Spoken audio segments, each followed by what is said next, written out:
doesn't have to be complex. We're not good at relating to problems that have multiple causes. So if you say you've got 4 sources of greenhouse gas emissions, each of them responsible for 25%, it's already hard for people to relate to.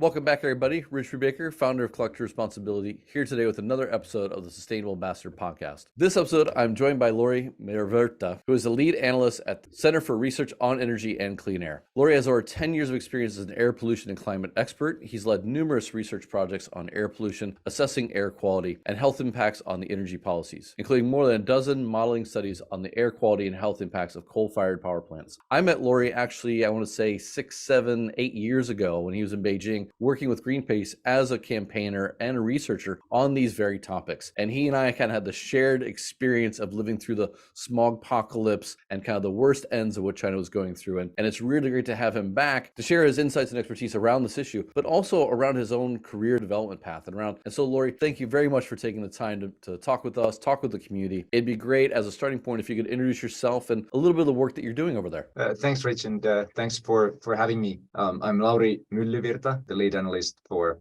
Center for Research on Energy and Clean Air. For the past 20 years or so, I've been working on CO2 emissions, air pollution for the past 10 years as a key focus, focusing on air pollution from fossil fuels and the potential for the clean energy transition to benefit public health and solve our air pollution problems. What does CREA do, and how does it hope to affect change? We started CREA 3.5 years ago with the key idea of putting the best research, evidence, data in the hands of people who want to push for clean energy and clean air. Basically, the idea is that those people who are in a position and who want to push for clean air in their city, in their country, should have the best possible data and research available, and it should be available in a responsive way. What is the size and scope of the challenge that you see as being faced, and what are what's the current state of affairs within that challenge? Overall, of course, the health burden of air pollution is massive. We're talking about millions of deaths every year that would be avoided if we didn't have the amount of air pollution that we do. There have been a lot of positive trends, most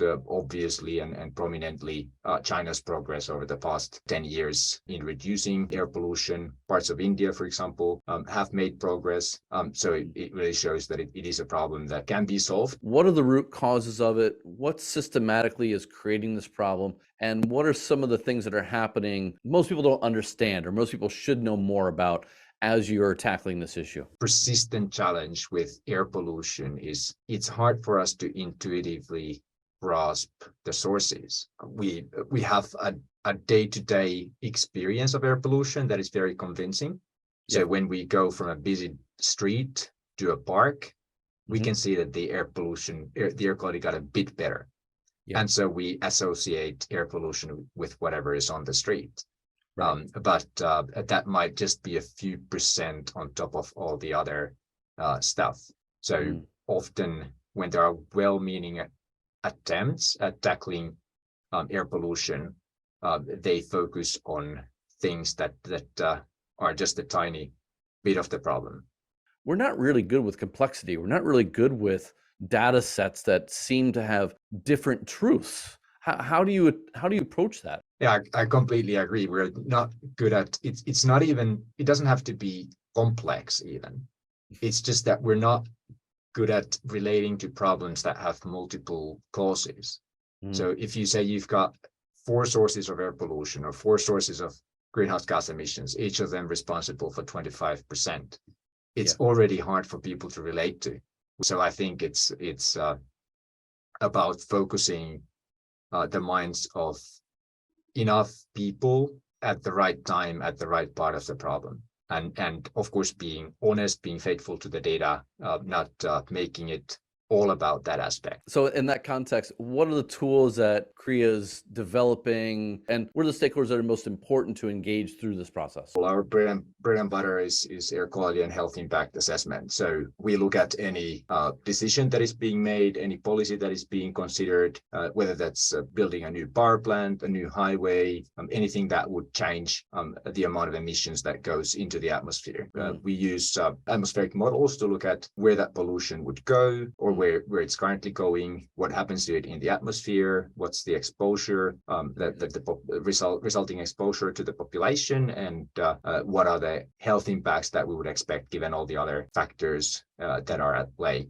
So being able to do this in an integrated team where you've got someone who knows how to calculate or estimate the emissions from other sources, from different sources, an atmospheric modeling specialist, a public health specialist working together in a workflow is the core capability that we bring. I'd say the other one is simply being able to do data analysis in a way that is again responsive and sensitive to the public debates that are happening or other debates that are happening. So one thing that I always say is there's so much data on the environment and on the energy sector available already, but so few people who are actually working to make sense of that. Right. We've got just in China, we've got 1,500 air quality monitoring stations that are reporting real-time data every hour, every day for several different pollutants. That's a massive data set. And most of the time, no one is doing analysis on that besides calculating the monthly or yearly averages. And there's so much more that we can do with that data and similar data from. How did you first approach this challenge of taking all this data and making it useful for others? I think having exactly that mindset of where you're digging into the weeds, into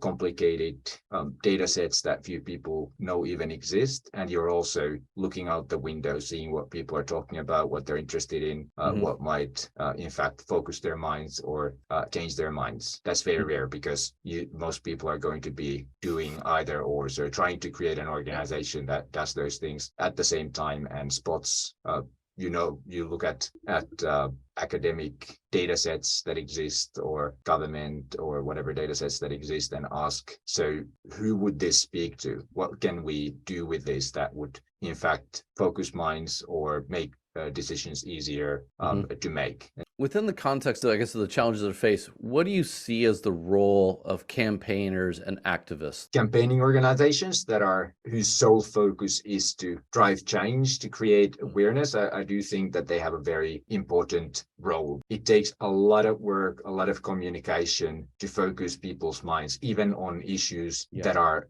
right in front of their face, creating the sense that this is a problem that we can solve together and that we should solve together, pointing out possible solutions, trying to single out who's responsible and so on. Change doesn't happen. And that's even more true with global problems like climate change. Your entire career, essentially, as far as I can tell, has been with nonprofits.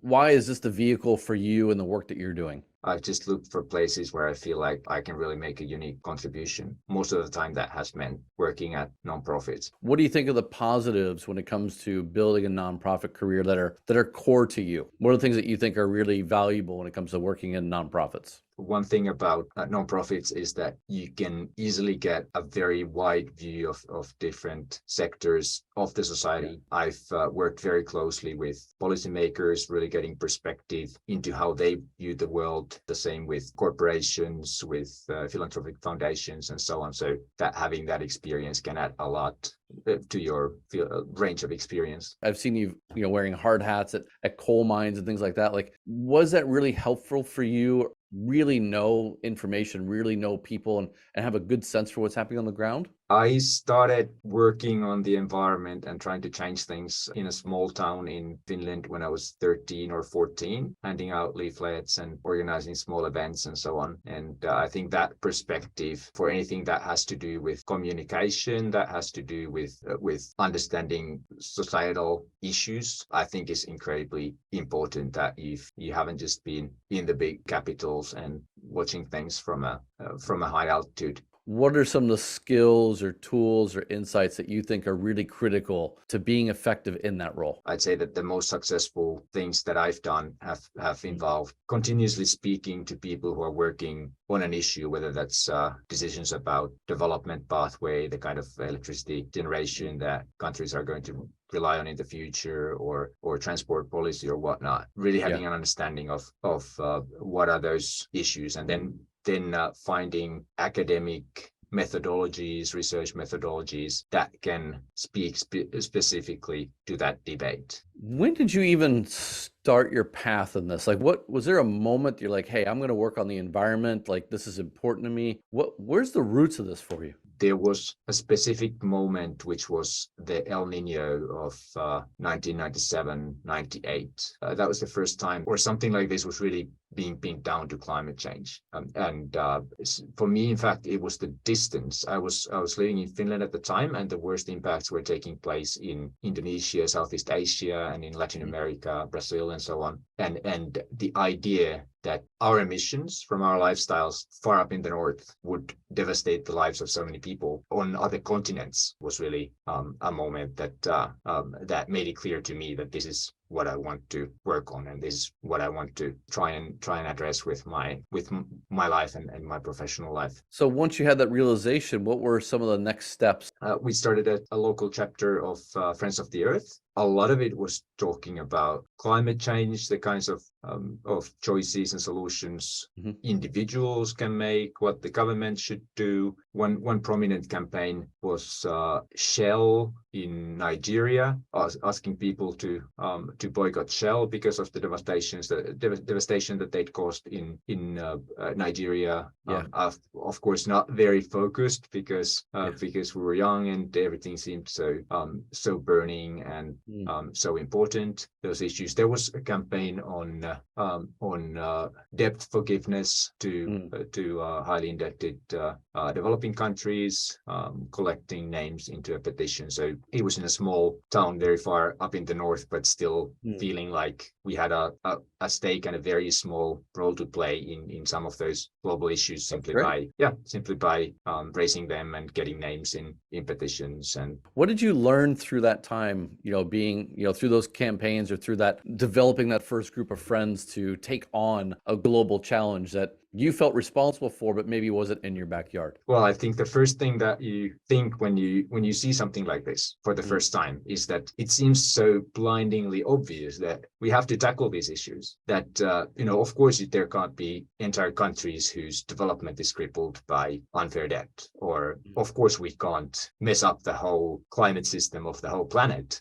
So you just need to tell people about it, and everyone will get to work, and it's going to be sorted. Basically, understanding how embedded, how entrenched the patterns are, the obstacles are to that change took a lot of time, and definitely a couple of periods where I felt that it's not worth it. People don't care. It's a lost cause, and then eventually realizing that personally I'm just going to be happier and more satisfied with my life if I do what I can. How do you maintain that passion as you're looking out in the world and seeing that maybe some of the same challenges are bigger than when you started? I think the most important thing that has sustained me is trying to set bite-size objectives. Initially, when I started, you had a very good idea of the macro changes that you would like to see in the world. You'd want to see a more sustainable economic system, energy system, and so on. But it's going to be emotionally very tough to just bang on that massive goal for decades. So one of the first campaigns that I was involved in setting up that in fact had that kind of a goal was when I was studying in university. There was a proposal for a peat-fired power plant. So we created a small group of a couple dozen people who wanted to see a more sustainable, less polluting solution to the energy needs, and worked on that, and really saw that with that you could, in that kind of a context, you could make a difference with the resources and with the abilities that you had. You seem to be someone who's constantly surrounding yourself with other people to achieve goals, or to at least do the work. And I'm curious, beyond the ability of doing more work together, what is the power of working with people? Of course, I enjoy hanging out with people, but what I get most energy out is seeing the work of other people. That is something that I helped conceive or helped bring about, and then I see someone else going out and presenting it or writing it up as a report, and it's a force multiplier. If you're speaking to a young activist or campaigner who's really passionate about something they see wrong in the world, doesn't matter what the issue is, what is some advice you would give them to get a little bit further down the path? I haven't been very deliberate about having a career path. It's much more one thing leading to another. It's worked for me, but I don't know if that's advice that I would give to other people. I guess it depends on the personality as well. But I do think that if you're working on what you're passionate about, you just bring so much more energy to it that you're much more likely to be successful. Well, I'm just more satisfied and work better when I'm doing stuff that I believe in right now, rather than for some kind of a big reward that might or might not come far away in the future. So actually, it's a nice jump off the next one. Given change can take a long time, and these solutions are sometimes getting larger before they get smaller, what advice would you give to that same young activist about remaining patient? I think the things that sustain people are winning, especially the people who we really need to be working for change, the ones that are passionate about having an impact. It doesn't matter how fun or how fun it is to do the work, how good your work-life balance is, and so on. If you're not seeing the impact, make sure that you win every now and then, and that goes back to setting objectives that are winnable. Is a huge part of it, and that also means that you don't necessarily have to stay patient if you stay hungry.